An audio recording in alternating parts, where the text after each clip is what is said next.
Hi there, Lindsay here, the Frugal Crafter, and today I'm going to show you how to make some inexpensive polymer clay charms that you can use on cards or you can use as pendants and jewelry.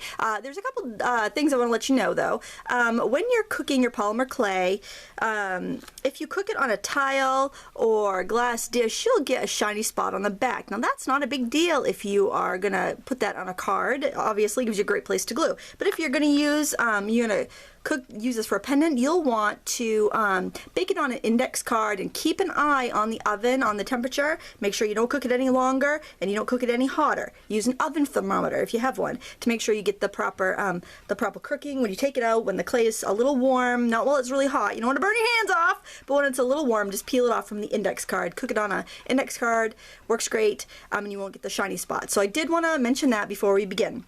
And the other thing to remember when you're working with clay is to knead it really well for about 10 minutes before you use it. I have a little ecru, a little chocolate brown, and then a mix of the two.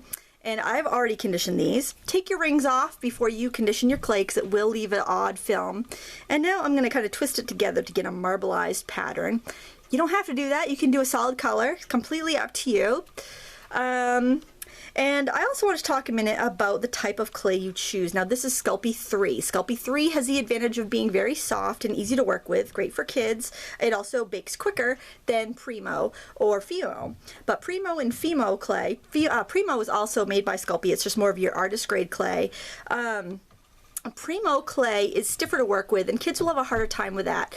But if you were gonna, if you're gonna make beads or, crafts, anything that's gonna be like a 1/4 of an inch thick or thicker, you're fine to use a Sculpey 3 as long as you can condition it first so it's not going to be brittle.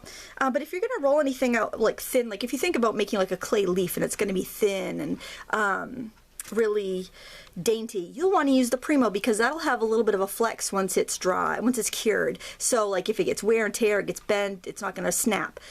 Sculpey 3, if you roll it out thin and you bake it and you bend it, it's going to snap. It's a brittle clay. So it's just think about whether you want to spend the extra for the Premo. If I'm using the clay with kids, I use a Sculpey 3 because it's just easier for them to manipulate. If you're using Premo, you're going to want to have a like a clay dedicated pasta machine to help you work that clay because it's very stiff. I have a hard time with it and I'm a relatively, nimble person. So just a couple different, tips to help you decide what kind of clay you want to use for your project. Alright, so I've just rolled these out into balls, and what I'm going to do, I have got a card, kind of southwestern card, so I'm going to use some of these petroglyph type southwestern stamps on them. And what I'm doing actually, I have these charms. I'll show you these charms that I bought from Fire Mountain Gems a couple of years ago, and I have plans to make them into a bracelet, and they're like a ceramic and they're kind of cool, and I wanted to kind of replicate them because I didn't want to use these up because I have plans for these. So that's why I'm doing this, and then I can alter my colors and get exactly what I want. I like this marbly look. What I'm doing is just folding it over in a piece of wax paper and squishing it. Now the size ball you start with is will determine how big your flat piece is. Duh, obviously. You want to make these. You can go a little bit smaller than 1/4 of an inch. This is just I'm stuttering. These are just going on cards, and I think these will be fine. Now, if I poked a hole in these, I can make little, pendants, but I want to stamp on them. And I could stamp on them and poke a hole. I could be crazy, couldn't I? Alright, so what you want to do is use a stamp and use some pigment ink. The pigment ink is going to cook in the oven just fine. I found my pigment ink. What did I do with that? Oh my goodness gracious. Seriously, what did I do with my pigment ink? Ah, here it is, right here. Ha, it's right next to me the whole time. The whole time, folks, the whole time. Alright, now I'm just going to stamp. I think I'll stamp this little turtle guy right here. And you might even want to look on the back side. Sometimes the back side looks more interesting. And I can gently lift it up, and I will set that on a ceramic tile or an index card to bake. If I think I might want to use it for jewelry and the back is going to be visible, I'd put it on an index card. Otherwise, I could just stick it on a ceramic tile. Oh, let's see. I really like this hand one. I gotta see if this is big enough to do the hand. Just barely big enough. Such a pretty design. It almost looks like Jasper. I kind of hate to stamp on it, but I will, because why not? I want to make sure I get that centered in there good. That's why I peeked on the back side. We got our little hand there. And what else do we want to do? I want to do one I haven't done yet. How about How about this crazy dude? This crazy dude is crazy looking. Let's do this one. Oh, that'll be an embellishment on some card, I'm sure. And see, the back doesn't have any fingerprints on it. I'm very gently touching it on the side to try to keep my fingerprints off of it. And I will just bake these at 275 degrees for 15 minutes.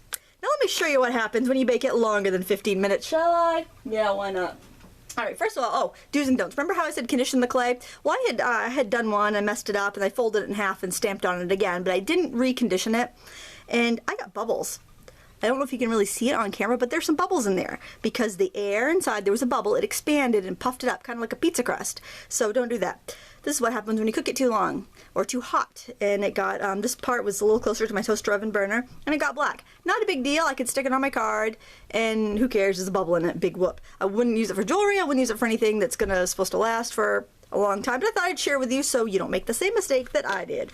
So there you have it, easy rubber stamp charms. Oh, I got a little ink on the side there, but you know, I can always slice that off with a knife before I bake it, make a different shape, or just leave it, because hey, it's just for a card, and I'm okay with that.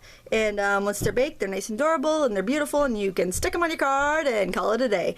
So thank you so much for watching. If you like this video, thumbs up, subscribe so you don't miss any more. We will be using these charms in a card coming up in a short while. So thank you so much for watching. Until next time, happy crafting.